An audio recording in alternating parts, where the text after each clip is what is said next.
Ada gambaran saya dulu supaya teman-teman paham apa itu rezeki atau seperti apa sih rezeki itu.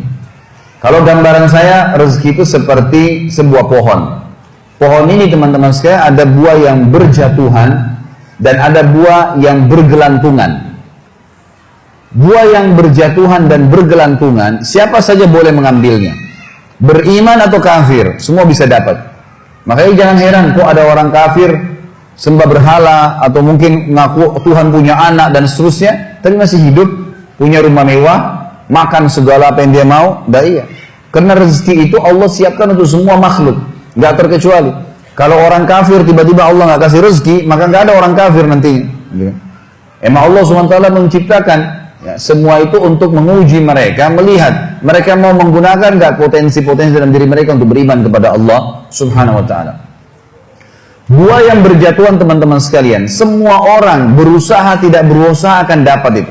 Seperti misal, segelas air ini. Saya nggak pernah minta sama teman-teman panitia untuk disiapin, tapi disiapin buat saya. Kapan saya ambil pipetnya, kemudian saya lubangin, saya minum, maka ini jadi rezeki saya, ini namanya rezeki mutlak. Kalau bahasa saya, rezeki mutlak. Ini saya tulis di tulisan saya, buah yang berjatuhan namanya rezeki mutlak. Buah yang bergelantungan namanya rezeki ikhtiar. Ini hanya untuk mudah difahamin saja ya. Ini konsep yang saya tulis sendiri sebenarnya untuk memahaminya. Rezeki yang berjatuhan namanya mutlak. Seseorang akan datang padanya. Kita lagi duduk tiba-tiba tetangga antarin makanan. Lagi jalan sama teman tiba-tiba ditraktir, gitu kan? Atau mungkin orang tua kita setengah mati banting tulang tiba-tiba beliau meninggal lalu kemudian kita dapat warisan. Namanya mutlak. Kalau ini teman-teman sekalian kita mau nggak mau akan datang kepada kita. Dan ini masuk dalam makna hadis Nabi SAW yang berbunyi, tidak ada jiwa meninggal dunia kecuali akan dilengkapkan seluruh rezekinya. Ini maknanya. Karena ada hadis yang berbunyi begitu ya. Tidak ada jiwa yang meninggal dunia kecuali seluruh rezekinya akan diberikan kepadanya. Yang dimaksud adalah rezeki yang berjatuhan tadi. Juga ada hadis yang lain kata Nabi SAW, kalau seseorang lari dari rezekinya, seperti dia lari dari kematian, maka rezekinya akan mendatanginya sebagaimana mati mendatanginya. Ini namanya rezeki mutlak. Mau nggak mau datang kepada antum. Jadi kan, pasti datang. Ini kafir atau beriman. Tinggal yang kedua teman-teman, rezeki ikhtiar. Rezeki yang ada dua tadi yang ada di atas pohon. Untuk mengambilnya kita butuh tangga. Kita butuh tangga. Fasilitasnya. Fasilitas ini teman-teman sekalian, tangga ini adalah ilmu. Adalah ilmu. Ini sesuai mirip dengan perkataan Imam Syafi'i rahimahullah. Siapa yang ingin dunia, dia harus punya ilmunya. Siapa yang ingin akhirat, dia harus punya ilmunya. Siapa yang punya dua-dua, mau dua-dua dunia akhirat, dia juga harus punya ilmunya. Memang ilmu itu tangganya.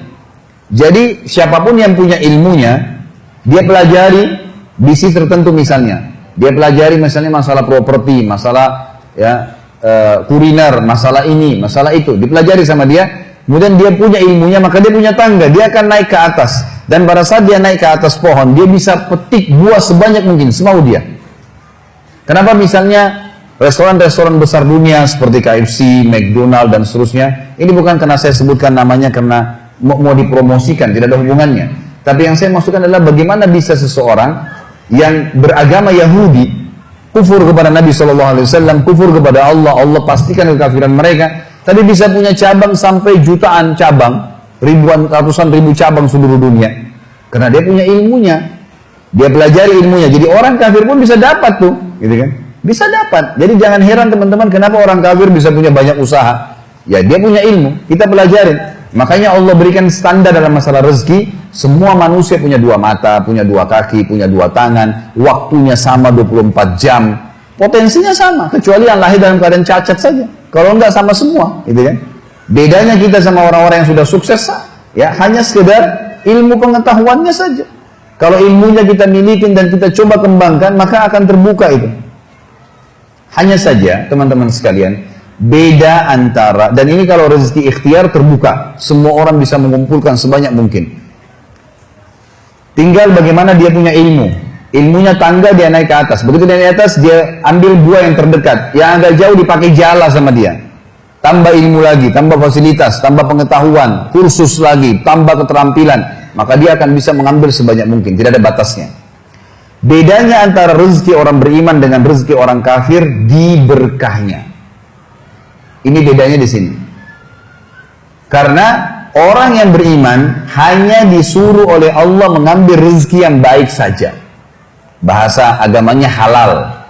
Halal itu maksudnya yang dibolehkan oleh Allah dan ikut dengan thayyib, berkualitas. Jadi yang berjatuhan pun datang kepada kita makanan, ternyata tetangga berikan kepada kita dari uang haram misalnya, dari hasil zina. Kita berhak untuk menolaknya. Sudah datang kepada kita berhak menolaknya. Karena kita tahu ini nggak baik. Allah Subhanahu wa taala hanya mau kita memetik buah-buah yang berkualitas. Yang rusak jangan diambil. Minimal bonyok aja sedikit ada ulatnya jangan diambil. Kalau orang kafir semuanya diambil. Mau busuk mau enggak semua diambil sama dia. Dia nggak mau tahu halal haram nggak tahu.